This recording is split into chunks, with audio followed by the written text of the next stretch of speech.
Bismillahirrahmanirrahim. Bugun Instagramga kirib kelish tarixini aytib beraman.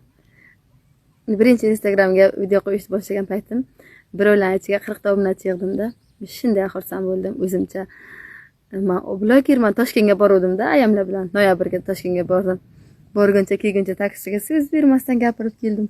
Men blogerman dedim. Blogermisiz dedi. Ha, nechta obunachingiz bor dedi. 40 ta obunachim bor desam. 40 ta obunachingiz bormi dedi. Men 40 ta bor. Tasavvur qilyapsizmi?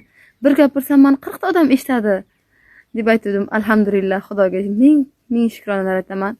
Hammaga rahmat aytaman. Men hozir 28 mingta obunachim bor-da. Odamzod qancha bo'lsa shuncha kam dekanda. Hozir yana 28 mingta obunachi. O'sha paytda 40 taga shukr qilganman-da. Hozir 28 ming obunachigim qachon 50 mingta bo'lar ekan. Instagramdan menga foyda yo'q. Obunachidan ham, reelsdan ham, videodan ham, lekin nimaga shunga intilaman bilmayman.